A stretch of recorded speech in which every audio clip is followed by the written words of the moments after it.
The kitchen window opened itself again while I was sleeping. I know because I woke to salt air thick enough to taste, and when I checked my phone it was 3:47 a.m., dead low tide, the rocks below exposed and dripping. The window was open exactly 4 inches, the same width it's been opening to for 6 days straight, no matter how many times I close it, no matter what I wedge into the frame. But that's not why my hands are shaking. I'm shaking because when I walked over to close it this time, I looked down at the rocks and saw footprints, wet footprints leading from the water to the base of the house, human-sized, fresh. The problem is, there's no path up from those rocks. The cliff face is sheer granite, 12 feet of it, and I'm the only person who's been in this house for 6 weeks. I'm standing at the window now, watching those footprints disappear as the tide comes back in. The house is breathing. I can hear it in the walls. I inherited this house in Jamestown, Rhode Island, when my grandmother died at 93. She'd lived here alone for 78 years, the entire length of her adult life, in this weathered salt box that sits on the eastern shore of Conanicut Island, like it's trying to lean into the Atlantic. I'm Maya Torres. I'm 31. I grew up in Providence, and I visited this house exactly 3 times as a child before my grandmother stopped inviting me. I never knew why. My mother wouldn't talk about it. "Your grandmother and I have an understanding," was all she'd say, which I eventually learned was code for, "We don't speak." The inheritance was a surprise. Not just the house, but everything in it. Furniture, books, the contents of drawers that haven't been opened in decades. Her lawyer called 3 days after the funeral. "She left you the property on Spindrift Lane. The keys are at my office. And this," he read me a handwritten note, "the house will show you what I couldn't say. Don't fight it. It's been waiting." I thought she meant photo albums, family history, maybe an explanation for why she and my mother never reconciled. I've been here for a week now, and I'm starting to understand she meant something else entirely. The house on Spindrift Lane has never flooded, not once in 177 years, despite sitting 15 feet from Narragansett Bay on a shore that's been reshaped by storms a dozen times. The properties on either side have been rebuilt. This one stands. My grandmother knew why. Now I'm starting to learn. Before we continue, subscribe if you want to keep hearing stories like this. Stories these houses were never meant to tell. The first full day I spent in the house, I made an inventory, not of valuables or furniture, of strangeness, because within 6 hours of arriving, I knew something about this place operated outside normal house physics, and if I documented everything carefully enough, maybe I could find the pattern. List of anomalies. Day 1. All 7 clocks stopped at different times. Every mirror covered with white sheets. Salt lines across every threshold facing the ocean. I checked. Exactly east. 3 interior rooms with no windows at all on the western side. Basement door painted red. Every other door white.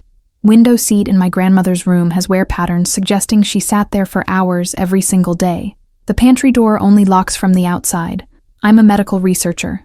I catalog data for a living. Pattern recognition is what I do. I thought if I approached this like a data set, it would make sense. By day 3, my list had tripled. The kitchen window, the one that won't stay closed, always opens to exactly 4 inches. I've measured. I've tried wedging it with books, towels, a wooden spoon. Every time I turn my back, I hear that soft scrape of wood on wood, and it's open again. 4 inches. No more, no less. Just wide enough to frame the horizon where the bay meets the sky. I started timing it. The window opens at 6:23 a.m., 12:47 p.m., and 7:19 p.m., 3 times per day, like clockwork.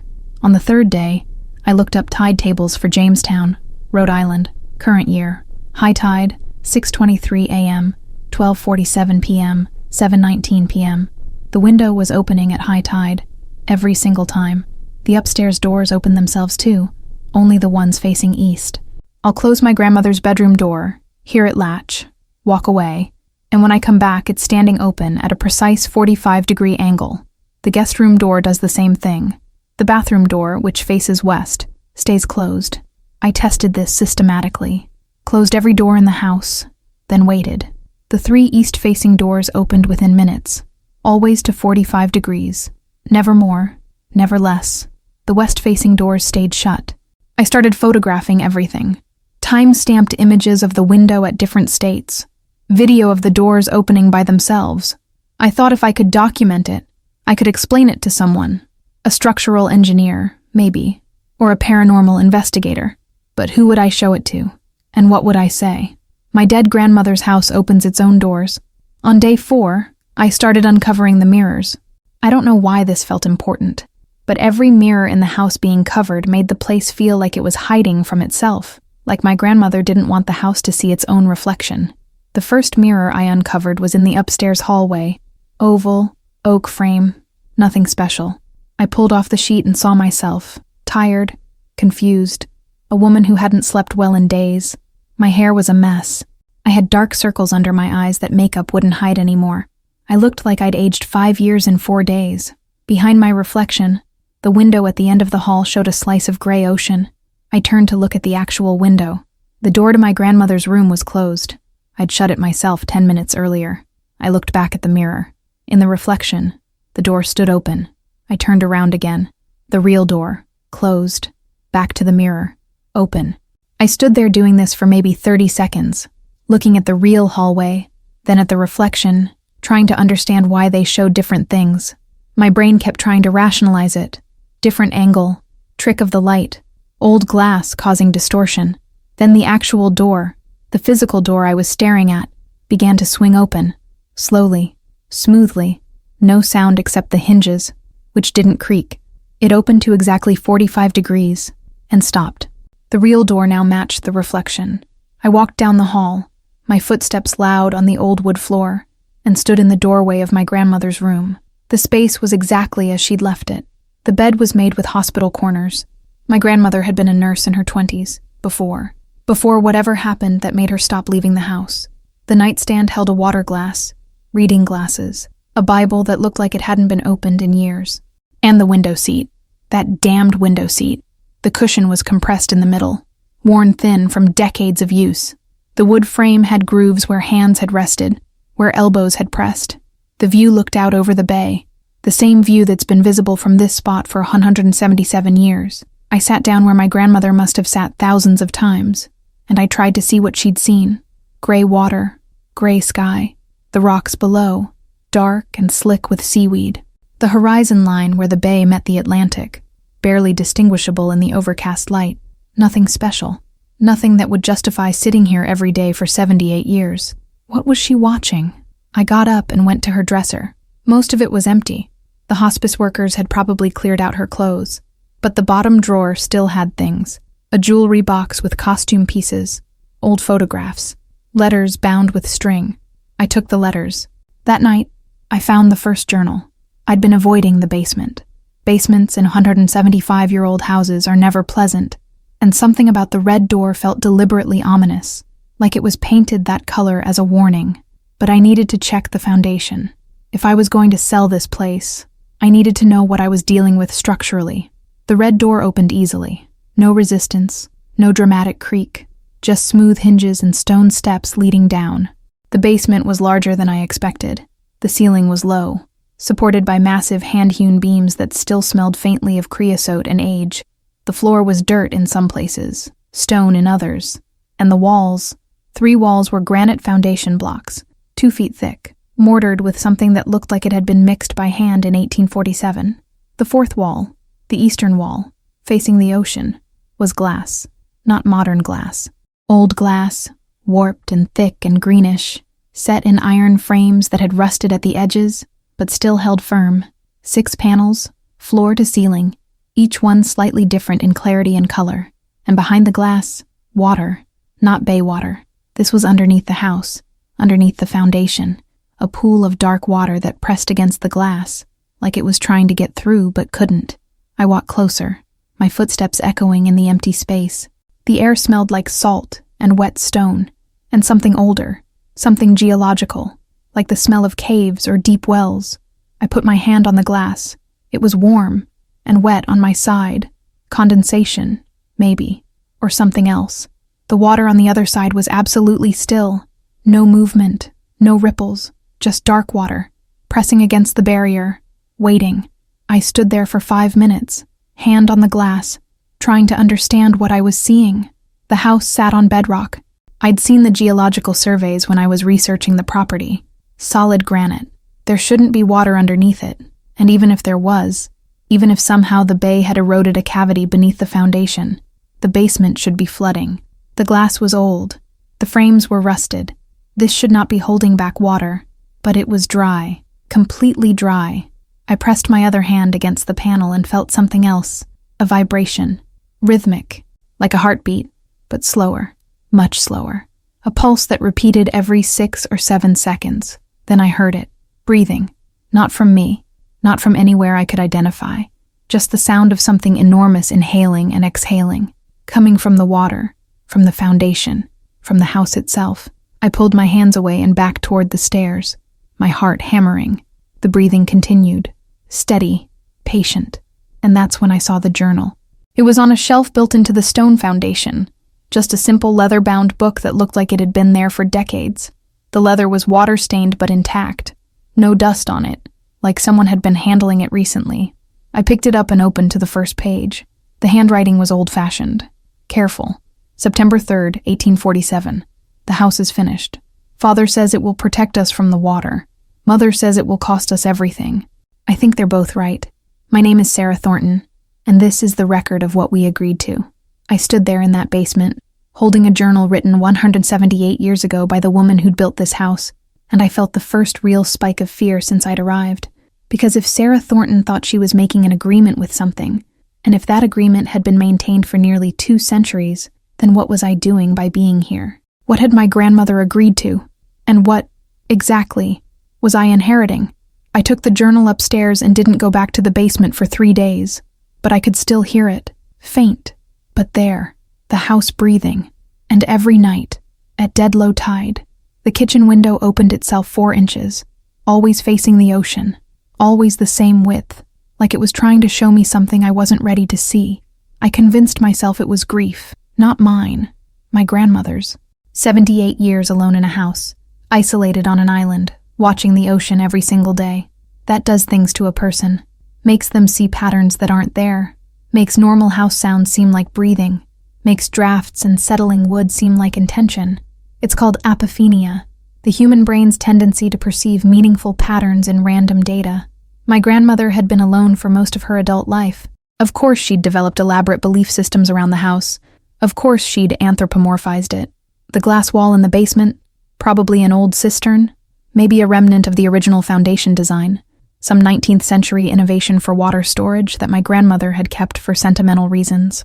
The water behind it was probably just a reflection, a trick of the warped glass and poor lighting making it seem deeper than it was. The doors opening themselves. Old houses settle. Latches fail. There are documented cases of doors in historic homes appearing to open on their own, due to foundation shifts creating subtle slopes in the floor, combined with air pressure changes from temperature differentials.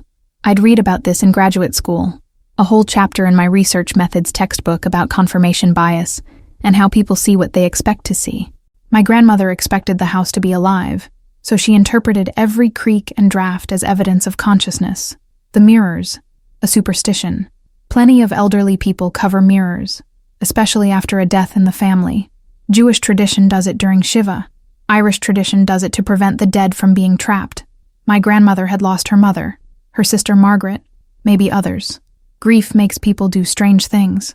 I felt better having explanations. The house wasn't alive. It was just old, full of drafts and settling sounds, and the accumulated superstitions of generations. My grandmother had been a woman who never left, who invested meaning in every creak and draft because she had nothing else to invest in. I called my mother on day 8. "Did Grandma have dementia?" I asked. Long silence. Then, "Why?" "I'm finding things that suggest she was paranoid, superstitious. The house is set up strangely. There are journals, letters. She seemed to believe the house was protecting her from something. She was always like that." My mother's voice was flat, practiced. "Your grandmother believed things that weren't real. The isolation made it worse. That house consumed her entire life. Maya, don't let it consume yours." What did she believe? It doesn't matter now. She's dead. Sell the property and come home. But what if there's something I'm missing? Some family history that would explain. "There is nothing to explain," my mother said. Sharp. My mother was a deeply lonely woman who convinced herself that her loneliness had meaning. That's all. That house took everything from her. Her youth, her opportunities, any chance at a normal life. Don't let it take anything from you. She sent you away when you were 18. Why? Silence. Then, because she was controlling. Because she wanted that house to herself. Because she couldn't stand the idea of me having the freedom she'd given up. That's not what her journals say. I don't care what her journals say. I was there, Maya. I lived it. She sent me away, and I built a life, and I survived. Now I'm telling you to do the same thing. Leave. She hung up. I sat in the kitchen, watching the window open and close, and I thought about what my mother had said. The house took everything from her. Maybe she was right.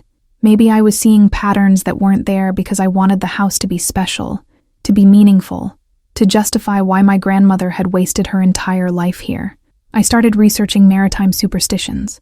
Rhode Island has a deep history of them. Fishing communities, whaling towns, island populations that developed elaborate belief systems around the ocean. I found dozens of examples.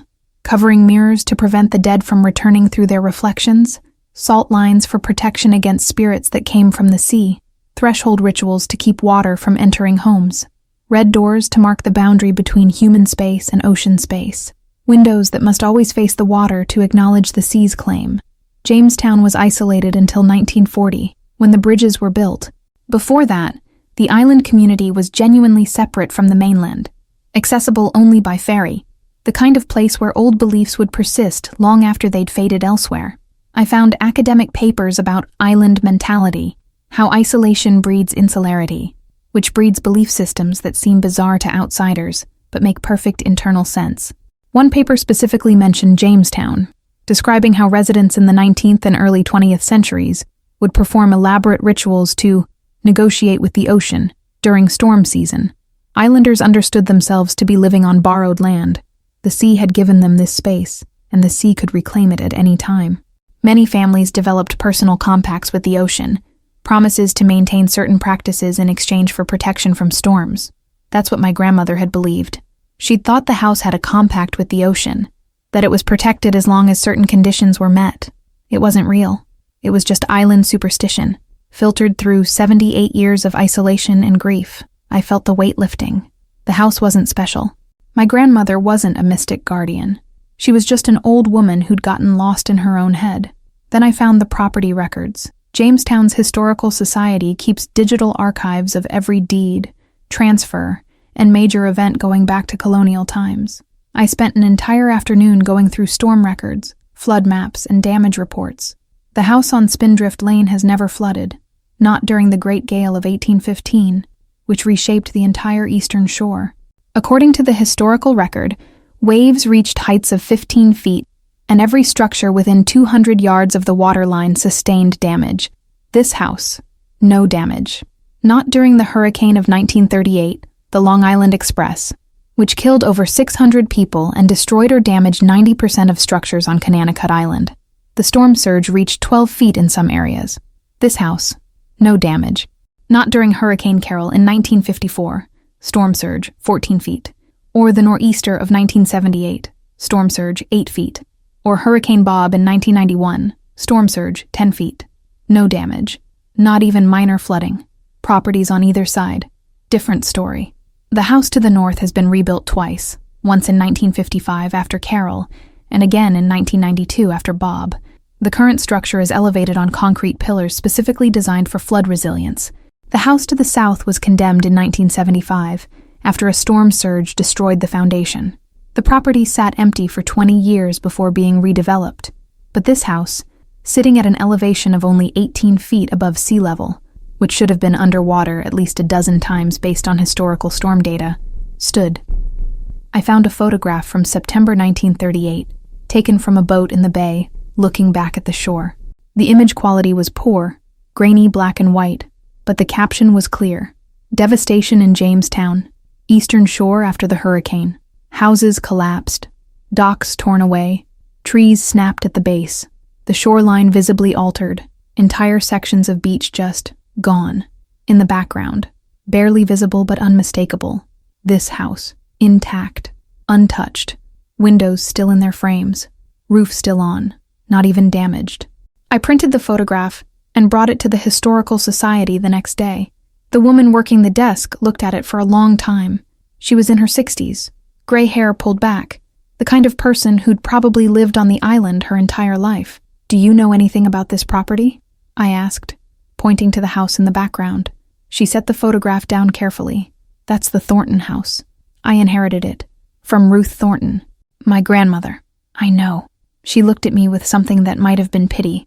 "Your grandmother was very clear about keeping that house private. We don't include it in our historical tours." "Why not? It's clearly historically significant. It survived the 1938 hurricane intact." "It survived everything intact." She handed the photograph back. "Which is remarkable. It's also none of my business. I don't understand. Your grandmother never participated in community events, never joined the historical society, never allowed researchers to study the property. Before her, her mother was the same, and before that, her grandmother. They kept to themselves. But the fact that it never flooded, doesn't that seem unusual? Worth documenting." "Of course it's unusual." She leaned back in her chair. "But when someone tells you repeatedly that something is private, that what happens in their house stays in their house, you eventually stop asking questions. Did my grandmother ever say why?" The woman hesitated. "Then, once. I was new here, maybe 25 years ago. I asked if I could photograph the house for our archive. Your grandmother said, 'That house is maintained under specific conditions. Documenting it would be inappropriate.'" "Specific conditions?" "That's what she said." I didn't press. Your grandmother was a kind woman, but she had boundaries. Did anyone ever question why the house never flooded? Of course. But what were we supposed to do? Force our way in and demand answers? She smiled sadly. "Island communities are small, Ms. Torres. We respect privacy. Even when that privacy seems strange." I left the Historical Society and drove back to Spindrift Lane, my mind racing. If the house never flooding was just statistical luck, just random chance that happened to repeat for 177 years, then fine. Improbable things happen. But if locals talked about it like it was something else, if my grandmother had explicitly said the house was maintained under specific conditions, if there was an actual pattern here that extended back nearly 2 centuries, then maybe I was wrong. Maybe it wasn't just superstition. I stood in the kitchen that night and watched the window open itself for the 20th time that day. 4 inches. Always 4 inches. I went to the bay side of the house and measured the distance from the window to the current high tide water line. 12 feet, 6 inches. 3 high tides per day. 12 feet, 6 inches divided by 3, 4 feet, 2 inches. Converted to just inches, 50 inches divided by 12 tides. Over 4 days of observation, 4.16 inches. The window was opening to show me the ratio between the house and the high tide line.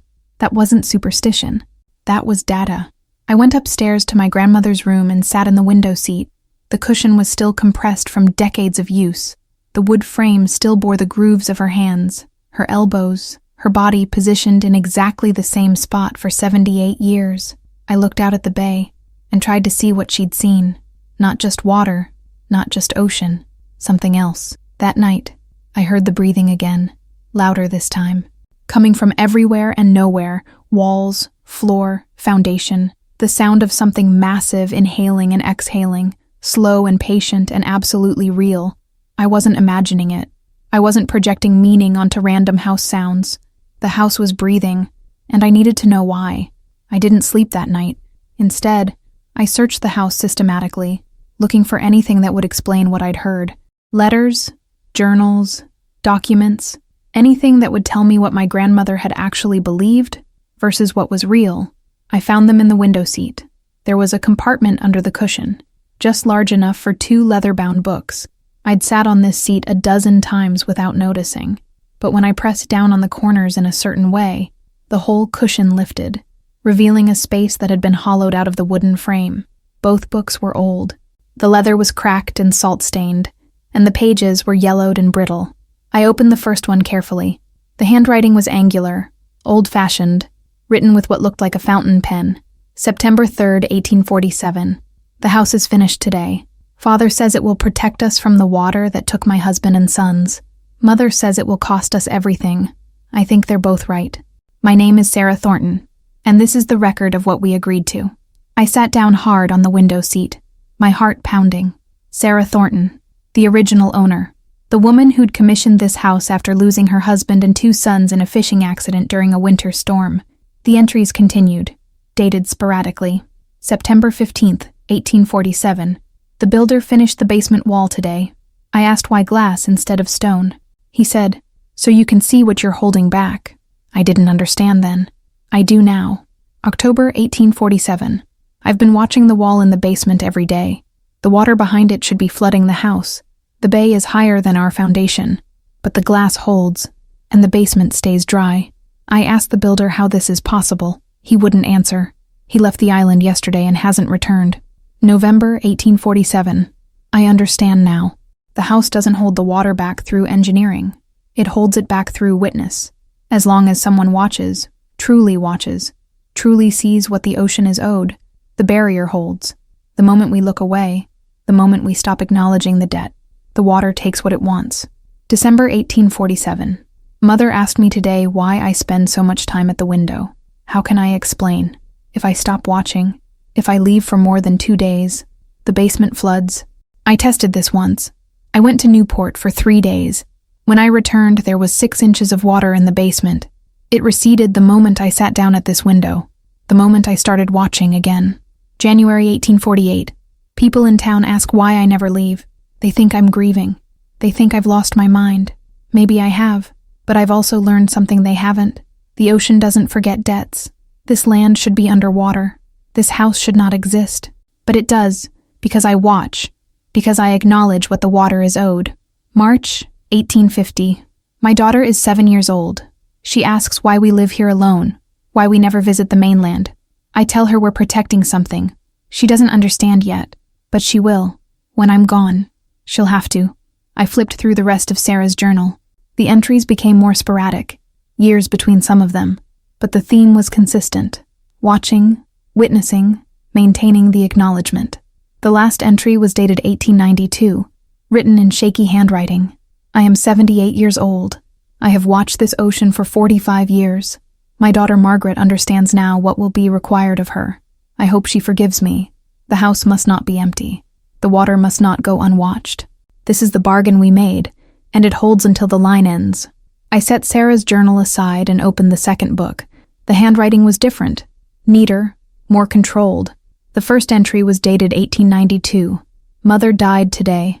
I am Margaret Thornton, and I accept the terms. The house explained everything the night she passed. I thought I'd have a choice. I don't. None of us do. The night Mother died, every door in the house opened, every window. I thought it was the wind, but there was no wind. The house was showing me what would happen if I left, what would happen if the watching stopped. I went down to the basement.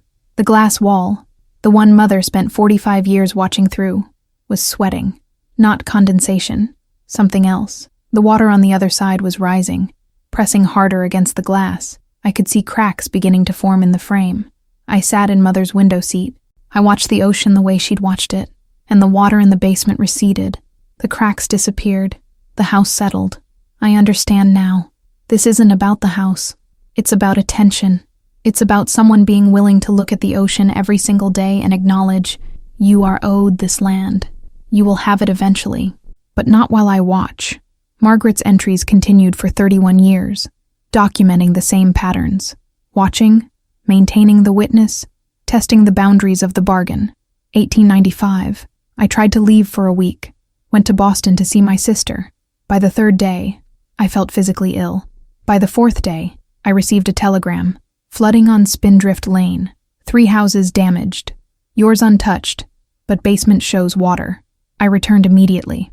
The basement was dry by the time I arrived, but I could see the water line on the stone. It had risen 8 feet before receding. 1908. I am 41 years old. I will never marry. I will never have children. The house won't allow it. I've tested this. Every time I've invited someone to stay, the house closes them out. Doors lock. Windows slam. The salt lines glow. I know how that sounds, but I've seen it. The house protects its own. Only its own. 1920. I'm 53. I've been watching for 28 years. Sometimes I wonder if I'm insane, if I've wasted my entire life sitting at this window, believing in a bargain that might not be real. Then I look at the basement wall. I see the water pressing against the glass. I feel the house breathing around me. And I know it's real. The last entry in Margaret's journal was dated 1923. My niece Elizabeth will take the house when I die. Her mother, my sister, thinks I'm condemning her to the same prison I've lived in. Maybe I am, but the alternative is worse. The house cannot be empty. The ocean cannot go unwatched. If the line breaks, everything we've held back for 76 years comes flooding in. Not just the house, the entire eastern shore. I've seen it in dreams. The water remembers what it's owed. I closed Margaret's journal and stared out the window at the dark bay. 2 women, 76 years combined, both of them documenting the same experience. The house holds the water back as long as someone watches, not as long as someone lives there. As long as someone watches. I went down to the basement. The red door opened before I touched it, like it knew I was coming, like it had been waiting. I descended the stone steps and stood in front of the glass wall. The water on the other side was absolutely still, darker than it should be, deeper than was physically possible. I pressed both hands against the glass. It was warm, and the vibration I'd felt before, that rhythmic pulse, was stronger now, clearer, not a heartbeat, a tide. The water was breathing with the ocean outside, rising and falling in perfect synchronization with the bay, despite being separated by foundation and bedrock and all the engineering that should make this impossible. I kept my hands on the glass and spoke out loud. "What are you?" The breathing started immediately, that slow, massive rhythm I'd heard for days, and then the water moved, not violently, just a ripple, starting from the bottom of the deepest panel and spreading upward. The ripple reached what I thought was the surface and kept going, kept spreading, until I realized the surface wasn't the top of the water. It was the glass itself. The water was showing me something. I pressed harder against the glass, and the water pressed back. I could feel it. Cold, patient, enormous, not malevolent, not even conscious in any way I understood. Just there, waiting, acknowledging. "What do you want?" I whispered. The ripple changed pattern. The water behind the glass began to shift, and in its movement I saw images, not clear, not like a projection, but like shapes forming in smoke. This house, underwater, completely submerged, fish swimming through broken windows, kelp growing through the floor, the bay having finally claimed what it was always owed. Then the image changed. The house as it was now, dry intact, standing against the tide. The difference between the two visions was a single element, someone at the window, watching. In the first vision, no one. In the second, a figure, indistinct. Could have been Sarah, could have been Margaret, could have been my grandmother, could have been me. I understood. The water didn't want to destroy the house. The water wanted acknowledgement, recognition, someone who would look at the bay every day and understand. You should have this. You will have this eventually, but not yet. Not while I watch. The pact wasn't magical. It wasn't supernatural in any mystical sense. It was attention. It was someone refusing to look away from what was owed. I pulled my hands away from the glass and back toward the stairs. The water stilled. The images disappeared, but I could still feel it. That presence, that patient, eternal waiting. I went upstairs. Every door in the house stood open. Every window. The salt air filled every room, and I could taste it at the back of my throat. Mineral and ancient and alive. The house was waiting for my answer. I went to my grandmother's room and found her journal. The third journal. The one I hadn't read yet. It was on her nightstand, hidden under the Bible. Newer than the others. The cover was still relatively supple. The pages not yet yellowed. I opened it. The first entry was dated 1947, written in the careful script I'd seen in the letters. "Mother died yesterday. I am Ruth Thornton. I'm 20 years old, and I've just inherited a prison. The house showed me last night what will happen if I leave. Opened every door, every window, made me walk through every room and see how the salt lines glow when the watching stops. Made me go down to the basement and watch the water rise 6 inches in 6 minutes before I finally sat in the window seat and started watching again. I understand what mother and grandmother and great-grandmother did. I understand why they stayed. I understand the bargain. I also understand that I have no choice. If I leave, the water takes everything, not just the house, the entire eastern shore. I've seen what storm surges can do. I know what the ocean is capable of, and I know that this house is the only thing standing between the bay and the land. So I'll watch. I'll stay. I'll maintain the witness the way they did. But I hate them for it. I sat on the edge of my grandmother's bed, reading through 78 years of resentment, duty, and eventual acceptance. 1955. I'm 28. I had a chance to leave. A man from Providence asked me to marry him. I said no. How could I explain? Sorry, I can't marry you because I have to watch the ocean for the rest of my life. He'd think I was insane. Maybe I am. 1972. My daughter is 18. I sent her away today. Told her she couldn't live here. Told her the house wouldn't have her. She hates me. Good. Better than the alternative. 1983. I'm 56 years old. I've been watching for 36 years.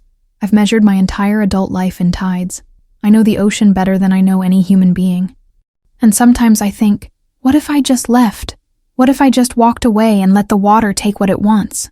But I can't, because I've seen what happens when the watching stops. I've tested it, even 3 hours away from the window seat, and the water in the basement rises. The house knows when I'm not watching. The ocean knows. 2023. I'm 91. Dying. Cancer. 6 months. Maybe less. I need to find someone to continue the line. Not because I believe in it anymore. I stopped believing decades ago. But because I've maintained this barrier for 76 years. And if it breaks when I die, the flooding will be catastrophic. I'm leaving the house to Maya, Diane's daughter, my granddaughter. I've been watching her from a distance. She has the right temperament. Careful. Analytical. Stubborn enough to stay once she understands what's at stake. I hope she forgives me. The final entry was dated 3 weeks before her death. The house is already preparing. Opening windows. Testing the locks. It knows I'm dying. It's looking for the next watcher. If Maya comes, if she stays long enough to understand, the house will recognize her. The way it recognized me. The way it recognized Mother. If she doesn't, I don't know what happens.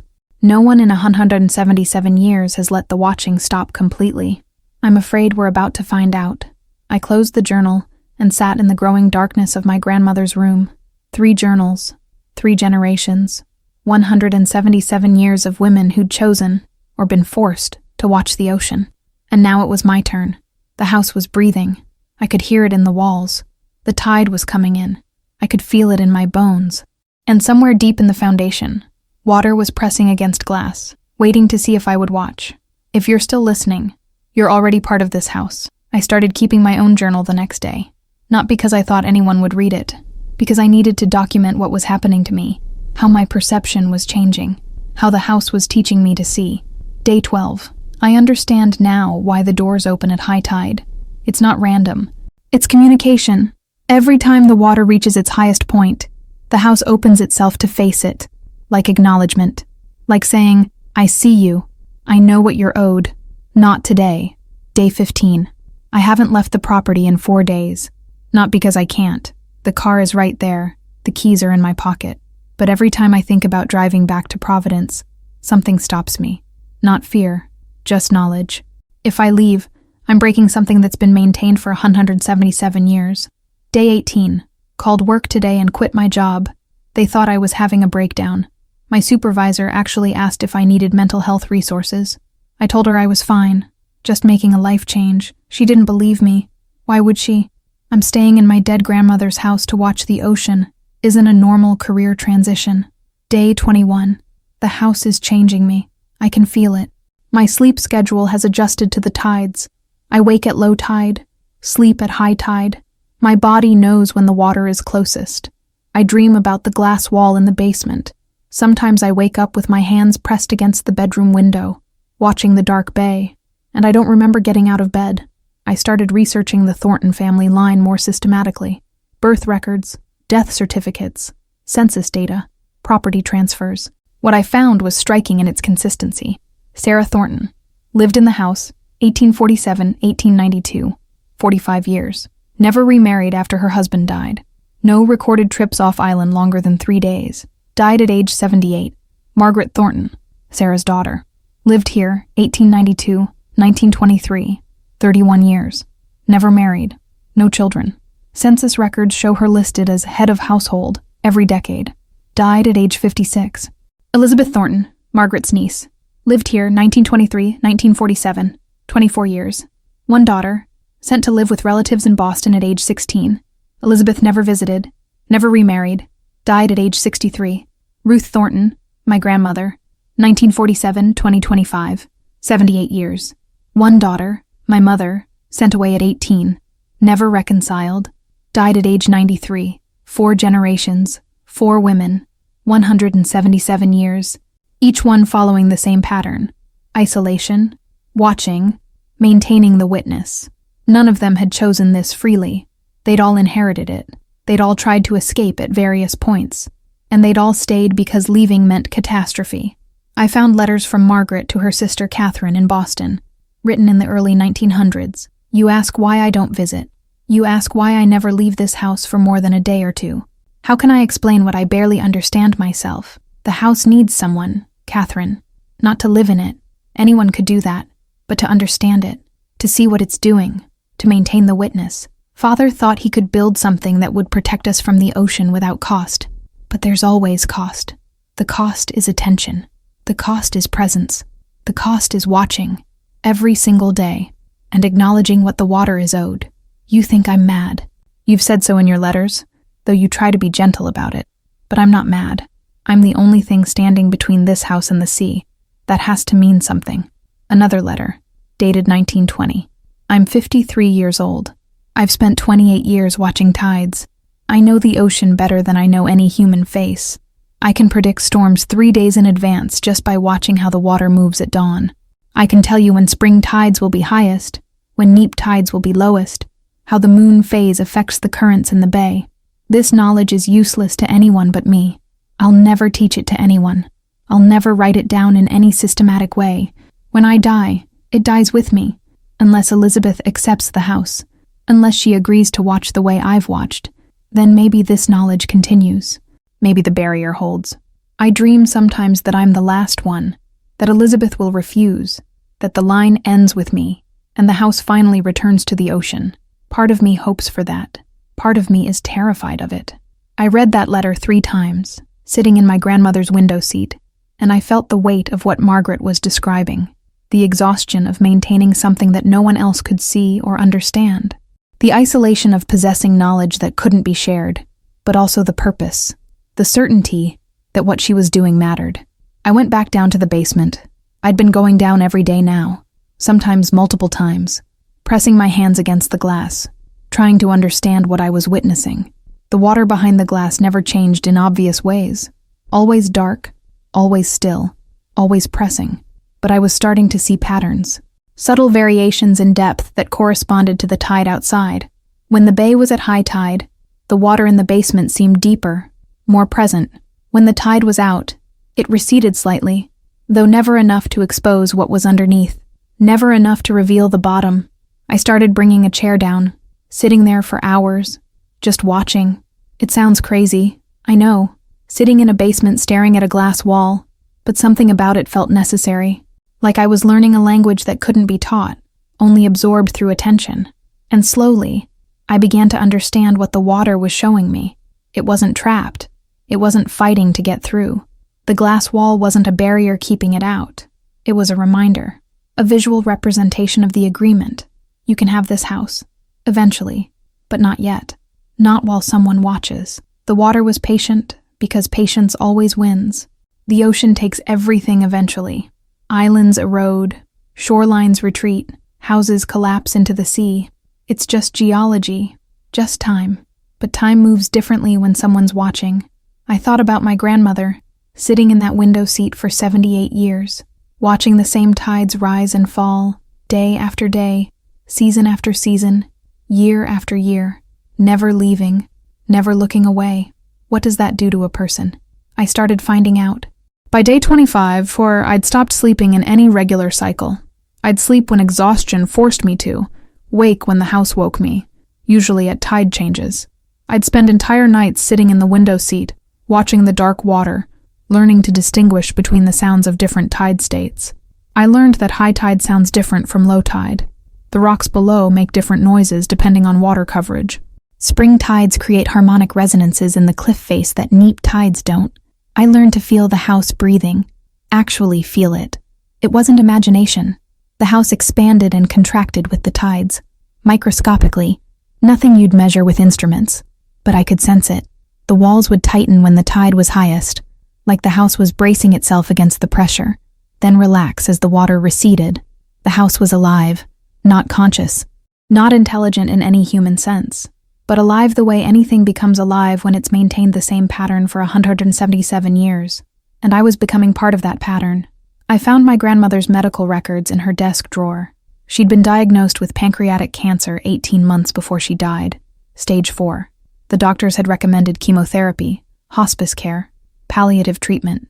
She'd refused everything except pain medication. She'd stayed in the house, stayed at the window, kept watching until her body physically gave out. There was a note paper-clipped to the medical records, written in her shaky late-stage handwriting. The house must not be empty. Even one day of unwatched tides could break the pattern. Find someone. Anyone. The line cannot break. She hadn't been noble. She hadn't been mystical. She'd been desperate, and she'd chosen me because I was the only option left. I should have felt manipulated, used, condemned to a life I never chose. Instead, I felt chosen, recognized, like the house had been waiting for me specifically. On day 30, I sat in the window seat and watched a storm roll in from the northeast. The weather service had been tracking it for 3 days. A nor'easter, unusual for this time of year, but the ocean does what it wants. Wind gusts predicted at 60 miles per hour. Storm surge estimated at 6 to 8 feet. I watched the other houses on the shoreline as the storm approached. Lights flickering on, people moving behind windows, visible in quick flashes, securing loose items, boarding up, preparing. I did nothing. I just sat in the window seat and watched the storm come. The wind hit first, strong enough to shake the windows, to make the entire house groan. Rain followed, horizontal, driven by wind, hitting the glass like handfuls of gravel. Then the waves, massive swells that hit the rocks below with enough force to send spray 30 feet into the air. I could see it from the window. White water, dark water, the bay transforming into something violent and hungry. I went down to the basement during the height of the storm. The water behind the glass was churning, not calm anymore, agitated, pressing hard against the panels. I could see the glass actually bowing inward from the pressure, the iron frames creaking, but it held. I put both hands on the glass, felt the cold and the vibration and the massive force of water that wanted through. And I said, clearly, not yet. The storm raged for 6 hours. The power went out. Other houses on the shore lost shingles, siding, windows. I found out later that 3 properties flooded. 1 family had to evacuate. This house stood, dry, intact, because I was watching, because someone was always watching. And I understood, finally, what my grandmother had known for 78 years. This was my life now. Not chosen freely, not wanted, but necessary. And necessity has its own kind of purpose. My mother came to the house on day 32. I didn't invite her. I didn't even know she was coming until I heard a car in the driveway, a sound so unfamiliar after a month of silence that at first I thought I was imagining it. But no. Through the kitchen window I could see her aging Subaru, parked at an angle like she'd arrived in a hurry. I went to the front door. She was standing on the porch, not quite touching the doorbell, looking at the house like it might collapse on her. I tried to call, she said. Her voice was tight. For 2 weeks. You didn't answer. I'd turned off my phone on day 18, put it in a drawer in the kitchen. I hadn't thought about it since. I've been here, I said, which was obvious and unhelpful, but I couldn't think of what else to say. I can see that. She looked past me into the house, and I saw fear in her eyes, real fear. Can I come in? I hesitated. The house tensed. I felt it in the walls, in the floor, in the air pressure, changing subtly around me. That tightening I'd learned to recognize, the house preparing to close itself. I don't think that's a good idea, I said. My mother's face went pale. Maya, listen to me. Whatever you think is happening here, I know what's happening here. No, you don't. She stepped closer to the threshold but didn't cross it. My mother spent 78 years in this house. 78 years. She never left, never had a life, never had friends, relationships, experiences. She sent me away when I was 18 because she said if I stayed, I would drown. And you know what? I believed her. Because the one time I tried to visit after that, there was a freak storm surge. 3 houses flooded. 1 woman died. I know, I said. I read about it in the historical records. Then you know this place isn't safe. The house. She stopped, struggling with how to say it. Whatever you think it is, whatever those journals told you, it's not worth your life. She didn't tell me anything. She just showed me where to look. Maya, please, the house protects itself, I said. As long as someone's watching. As long as someone maintains the witness. That's all it is. Attention, presence, acknowledging what the ocean is owed. That's insane. Is it? This house has never flooded. Not once in 177 years. Despite being in a flood zone. Despite being at sea level. Despite every storm, every surge, every hurricane that should have destroyed it. How do you explain that? I don't have to explain it. I just have to get you out of here before you waste your entire life the way she did. She reached for my arm, and the house reacted. Every door in the house slammed shut simultaneously. Every window. The sound was like gunfire. Bang, bang, bang, bang, one after another, the whole house sealing itself in the space of 3 seconds. My mother stumbled backward off the porch, nearly falling. Jesus Christ, she whispered. You should go, I said quietly. Not without you. I'm not leaving. Maya, please. Her voice cracked. I lost my mother to this house. I can't lose you too. You're all I have left. You never had me to lose. We barely know each other. That stopped her. She stood there in the driveway, and I watched something break in her face. The recognition that I was right. We'd never been close. She'd built a life in Providence, married my father, raised me in a house that had nothing to do with this island or this legacy. She'd run from what her mother was, and she'd made sure I grew up without any connection to it. Until now. She did this to you, my mother said, her voice barely above a whisper. She left you this house knowing what it would do, knowing it would trap you the same way it trapped her. She condemned you to this. She left me a choice, I said. Stay or leave, watch or walk away. I'm choosing to stay. Why? Why would you choose this? Isolation. Endless watching. A life measured in tides instead of years. What could possibly be worth that? It was a good question. One I'd been asking myself for weeks. I looked past my mother at the bay. The water was calm today. Unusually so. Flat gray-green under overcast skies, reflecting the clouds. The tide was coming in. In 2 hours and 47 minutes, it would be high. In 6 hours, it would be low again. The pattern would repeat tomorrow, and the next day, and every day after that for as long as the earth kept spinning. Because it matters, I said finally. What happens here matters. The house stands because someone stands with it, because someone watches. And if I leave, if the line breaks, the house falls, the water wins. I know. That's what she believed too. My mother's voice was hollow.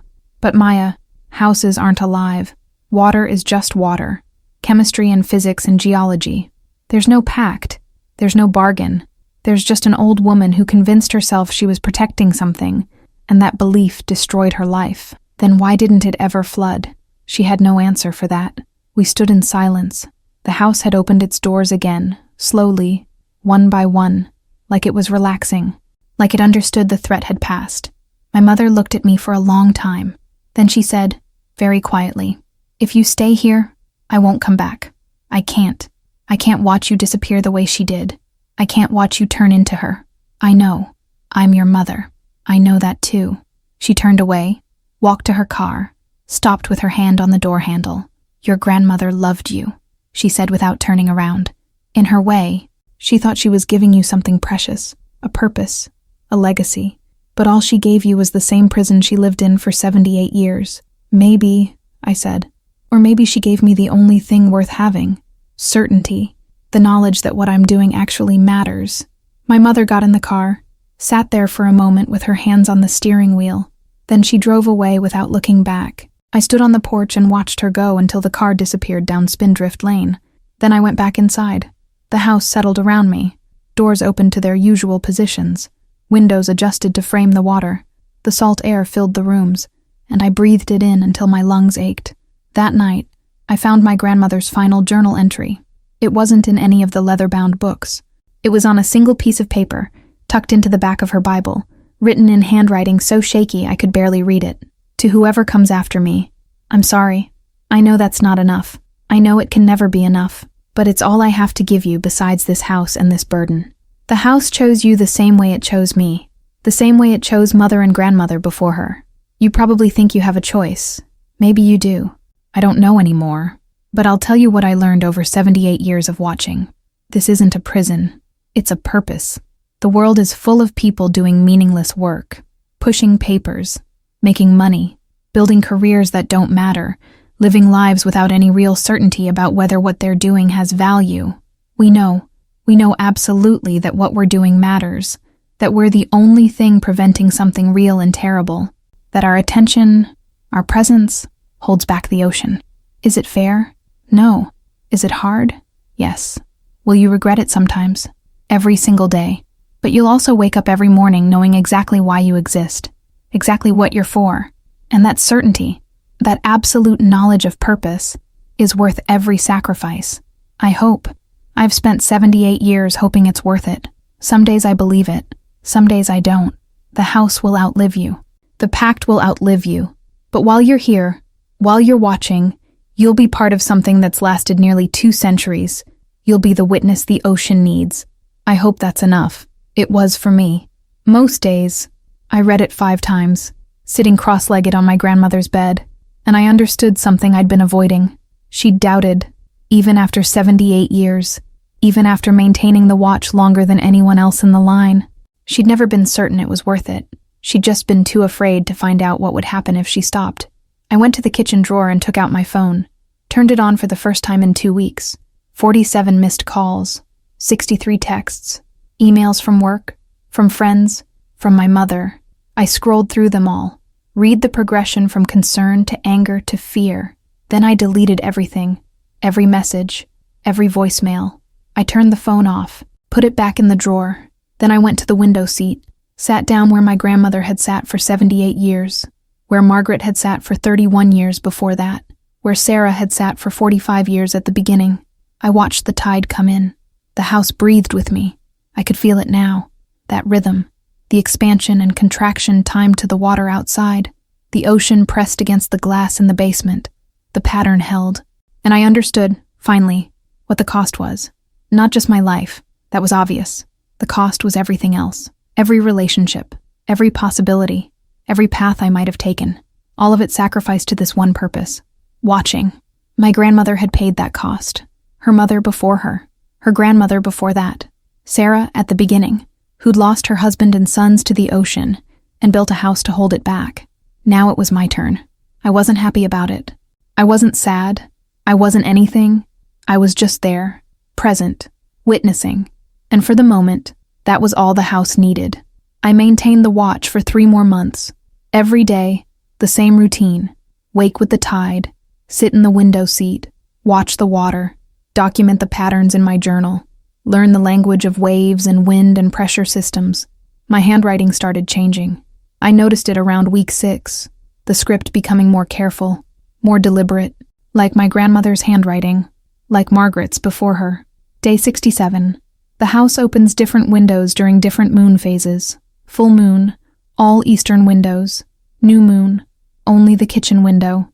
The house is teaching me its language, or I'm teaching myself to see patterns that aren't there. I don't know which anymore. Day 89. Haven't spoken out loud in 6 days. There's no one to speak to. The silence feels appropriate.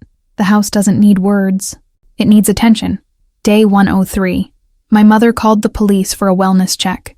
2 officers came to the door. I answered, told them I was fine. They looked around, saw that I was clean and fed and not obviously in distress. They left. I am fine. Finer than I've ever been. I know exactly what I'm for.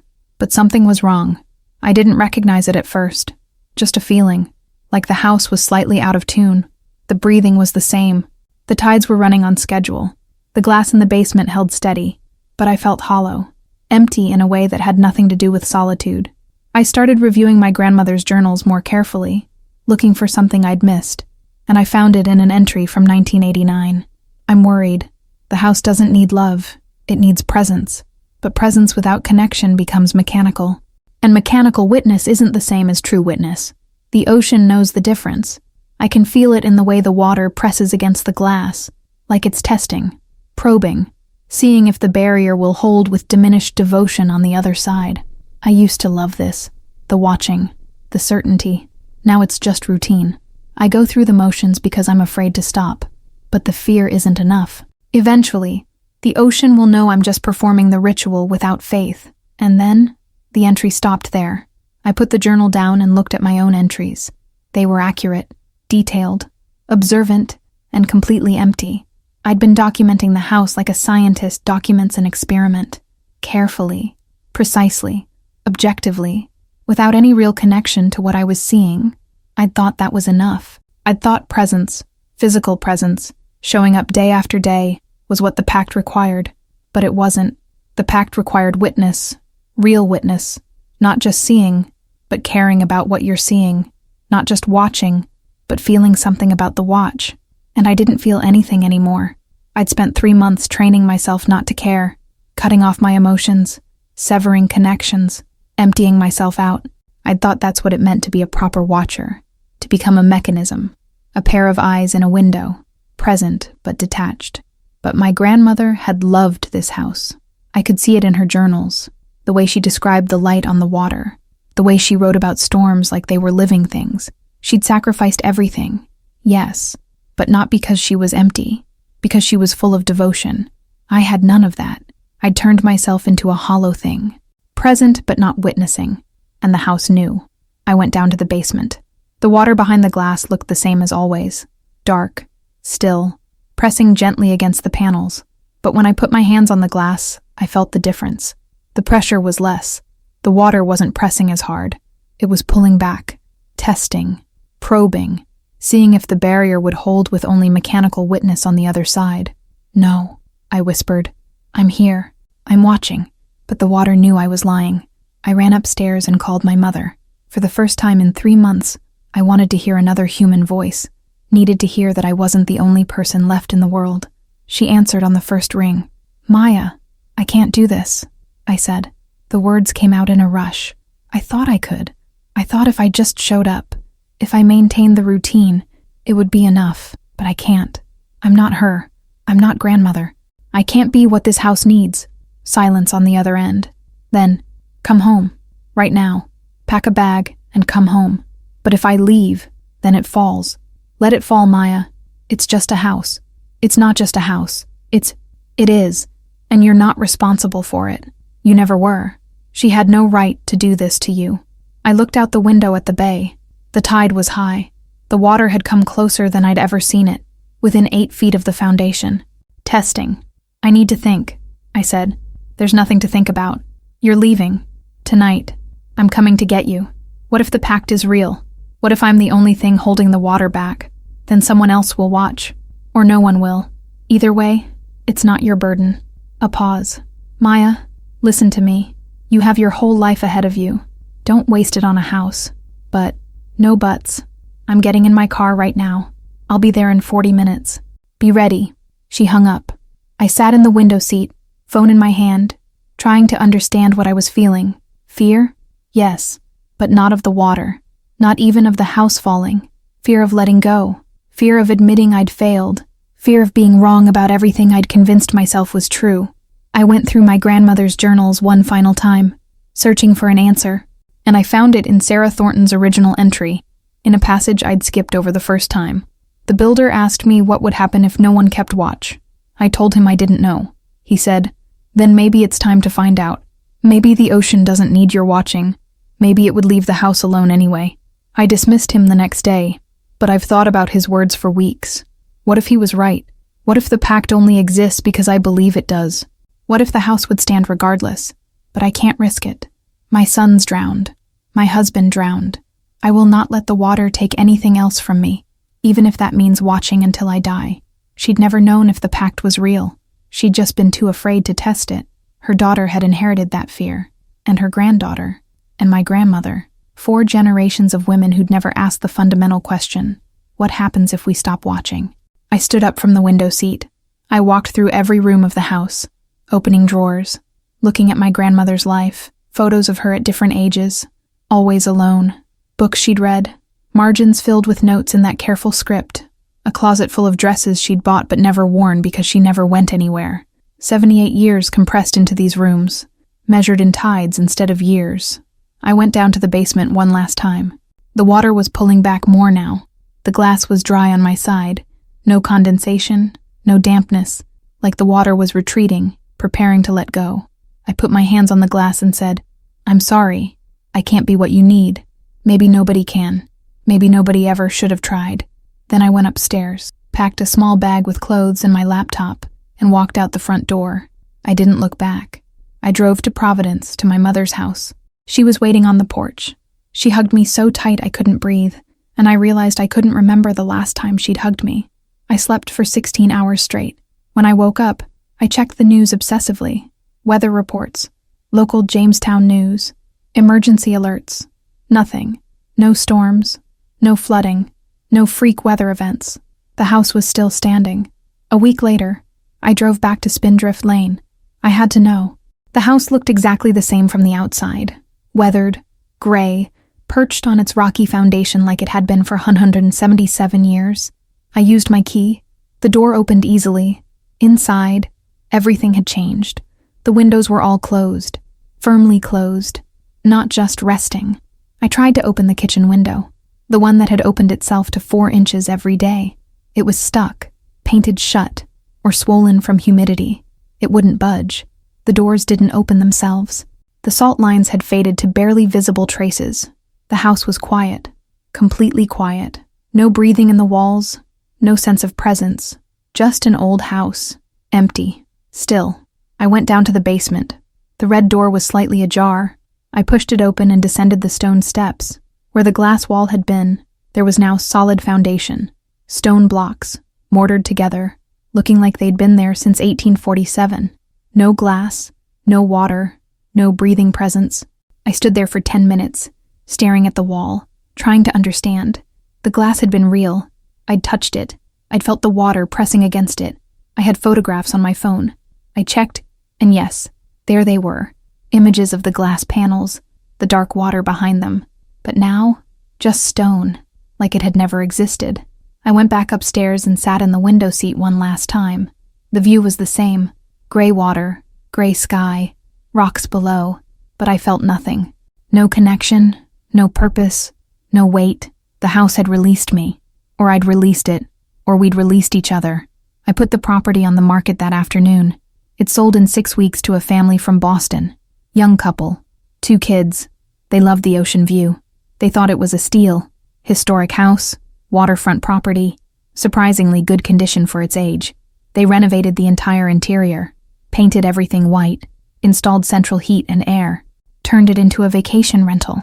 I drive past it sometimes when I'm visiting my mother in Providence. It's beautiful, full of light, full of people, full of laughter and life, and all the things it never had when my grandmother lived there. The ocean is still there, of course, still rising with each tide, still patient, but the house doesn't watch anymore. And the water? It's never come closer than it should. No flooding, no storm damage. The house stands the same way every other house on that shore stands, through engineering and maintenance and the basic physics of well-built foundations. Maybe the pact was never real. Maybe 4 generations of women wasted their lives watching for a threat that didn't exist. Or maybe the ocean got what it wanted. The house finally empty. The watching finally stopped. Either way, I'm free. Subscribe if you want to keep hearing stories about houses that hide what no one wanted to face. For 177 years, the house on Spindrift Lane stood between the ocean and the shore. Now it's just a house by the water, and maybe that's all it ever needed to be.